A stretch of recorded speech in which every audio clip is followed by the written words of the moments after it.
The movie starts as a horde of people have lined up outside a meat shop, which is supposedly selling a never-before-tasted exotic meat. The people are willing to pay any amount for the meat, such as its taste. Days turn into weeks, but the crowd is showing no signs of slowing down. Rather, it's increasing. Even the policemen and politicians have jumped on the bandwagon. One day, a curious customer finally asks the burning question, which animal does the meat belong to? The male butcher responds that it is pork that hails all the way from Iran. Soon, the word spreads in the neighborhood like wildfire, making the meat shop even more crowded. The butchers, who were once struggling to meet basic demands, have now started making six figures. Even the large meat factories are forced to go out of business due to the arrival of this Iranian meat. We are then shown how this meat shop went viral in the first place, run by passionate butchers Vincent and Sophie, who also happen to be a couple. The meat shop lies in the outskirts of Paris.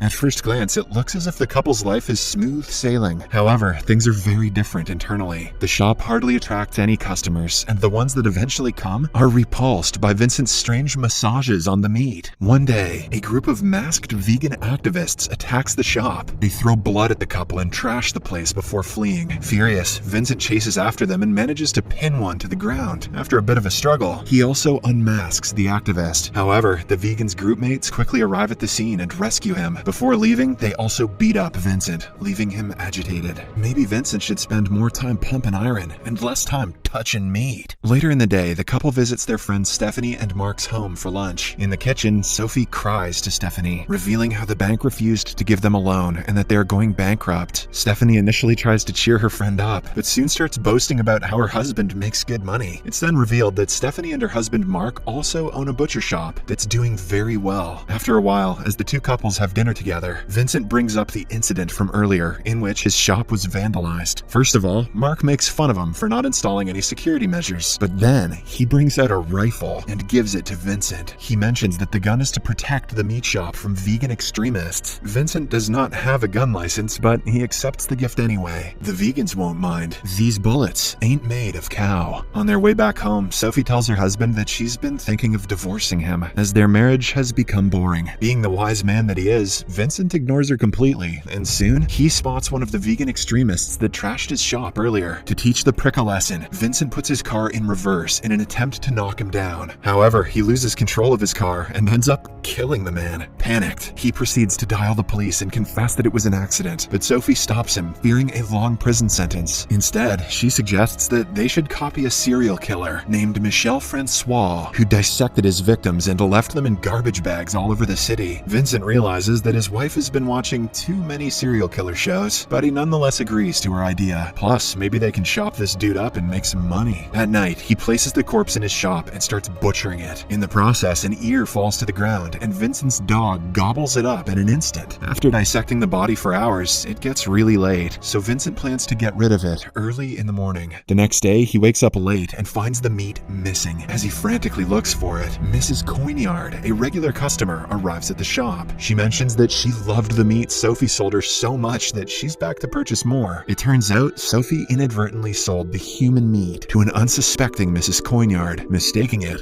for pork. Taken aback, Vincent tries to persuade her to buy other pieces of meat, but the lady insists she only wants what she was given earlier. As the two go back and forth, Sophie becomes intrigued and demands to buy the meat. Unable to reveal the truth in front of the customer, Vincent reluctantly passes his wife a piece of human flesh, but to his surprise, Sophie loves it, making Mrs. Coignard even more impatient. At last, Vincent makes up a story that he acquired the meat from Iran, and that's why it's so rare and tasty. He then reluctantly sells a good chunk of the meat to Mrs. Coignard, and as soon as she leaves, he reveals everything to his wife. Surprisingly, Sophie doesn't seem to mind consuming human flesh. Instead, she suggests selling the meat, saying it might be the best way to get rid of the dead body. As expected, Vincent is horrified by her suggestion and gets ready to throw away the meat. However, before he can do so, another customer enters the shop and demands the meat that Mrs. Coignard purchased. Slowly, the Iranian meat becomes a sensation in the neighborhood, and the couple makes a ton of money after selling it. Seeing the popularity of the product skyrocket. Vincent grows curious, and later that night, he takes a piece of the meat home. He hesitantly tries it, but to his surprise, ends up loving it. Soon, Sophie approaches him and reveals that vegans have extremely pure blood, and that is why their flesh tastes so good. She then suggests that they should hunt the vegan extremists and sell their flesh to generate more income. However, Vincent shuts her down, saying it's ridiculous and immoral. Before going to bed, he also tells her to stop watching serial killer shows. The next day, the couple's daughter, Chloe, brings home her boyfriend Lucas for lunch. The family serves him a fancy steak, but he straight away refuses. It turns out he's a vegan, and out of respect for him, Chloe also refuses to eat. After the vegans leave, Vincent and Sophie realize that all their preparations for a family meal have gone to waste due to veganism. This enrages them, and Vincent decides to go forward with Sophie's plan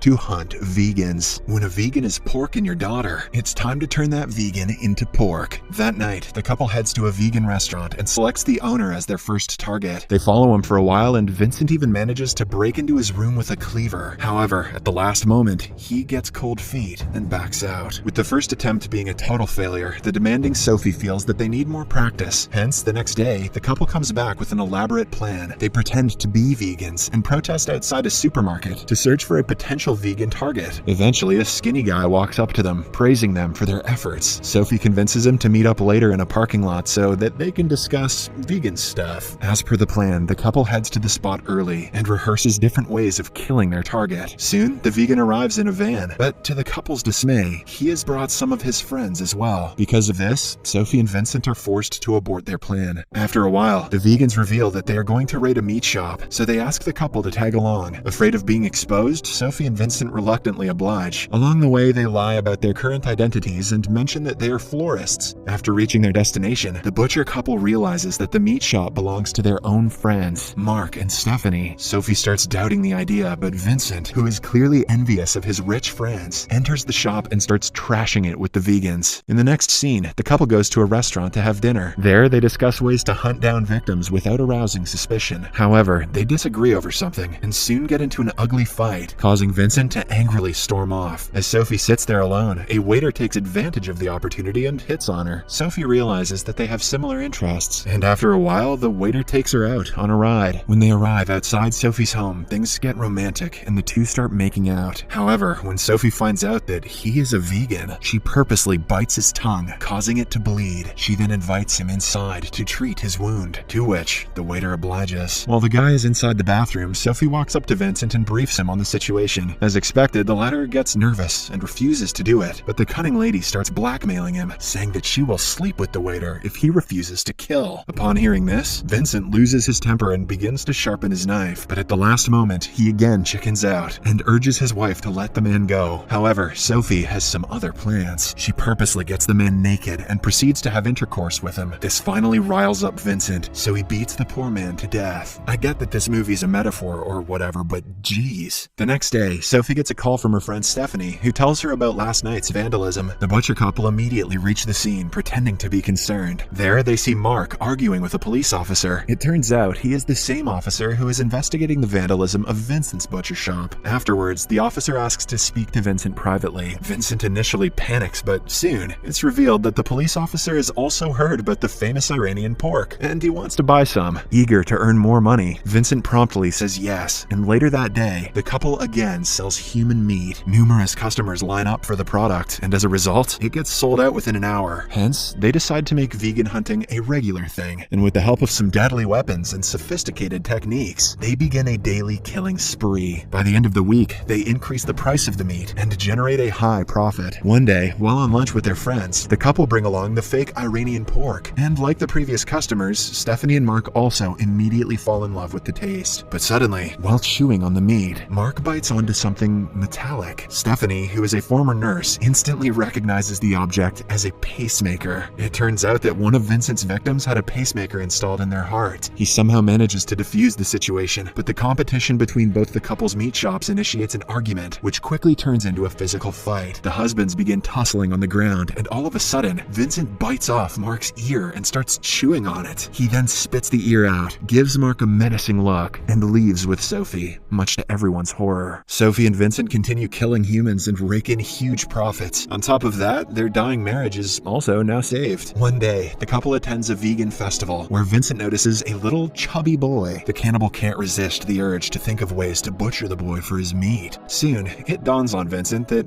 he has turned into a psychopath. Disgusted with himself, he decides to leave. However, Vincent and Sophie run into their daughter Chloe and her vegan boyfriend Lucas, who is surprised to see them at a vegan gathering. As they chat, Lucas mentions that several vegans are disappearing as of late. He is sure that it is the work of butchers. When Vincent tries to refute the assumption, Lucas gets upset. He loses his temper and yells at the butcher couple, compelling them to leave the festival. Unfortunately, one of the vegans who previously accompanied the couple to Mark's meat shop overhears the fight and gets stunned to find out that they are actually butchers. Outside the festival, Sophie sets her eyes on a chubby woman and asks her husband to kill her. Sadly, because of the earlier fight, Vincent has regained his vigor to kill people. After finishing the job, they head home. Later that night, as Vincent is butchering the woman, someone knocks on the door. Unfortunately, it's the police officer. Vincent warily opens the door and the two start chatting. The officer reveals that 10 vegans have gone missing and the butchers have become the prime suspect. Suddenly, the cheeky dog appears and walks behind the officer with a human hand in his mouth. Vincent panics, but he quickly sends the dog away by shouting at him. This puzzles the officer, and Vincent covers it up with a fake story of him suffering from PTSD since the last vegan extremist attack. Soon, the officer leaves, but Vincent gets a feeling that he is onto them. He shares his concerns with Sophie, but she assures him that they cannot get caught since they have gotten rid of all the bodies and there's no evidence against them. It turns out that Vincent has gotten rid of all the meat of their most recent victims, either by selling them or by scattering them around the city in garbage bags. They have taken these steps in the wake of greater awareness on social media and intensifying search for the missing people. Suddenly, the doorbell rings and the couple find Lucas at the door. He greets them and apologizes for misbehaving with them at the vegan festival. Lucas then explains that he's been very stressed since his vegan friends started disappearing. The cunning Sophie comforts him and signals her husband to make Lucas their next victim. However, Vincent refuses and instead escorts their soon-to-be son-in-law to the door. The next day, without consulting with Sophie, Vincent announces to his customers that he will no longer sell any Iranian pork, much to everyone's dismay. This results in an argument between the couple, causing Vincent to leave the shop, along with his dog. Meanwhile, the vegan group that destroyed Mark's meat shop shows up at Vincent's place to take revenge against them for the betrayal. Sophie tries to send them off, but without success. Instead, they tie her up and beat her to a pulp. When Vincent returns from his walk and sees the vans outside, he realizes that something is wrong. Wasting no time, he enters the shop with a cleaver and sees the vegans about to kill his wife. Enraged, Vincent intervenes, and with the help of his dog, he murders 2 of them. One vegan manages to impale Vincent in the shoulder, but luckily, Sophie unties herself in the nick of time and finishes him off. The movie then ends, as the couple are arrested with 30 murders to their name. It's revealed that Mark and Stephanie were the ones who reported Vincent's odd behavior to the police, which eventually led to the butcher couple getting caught. Due to the severity of their crimes, Sophie and Vincent get a death sentence.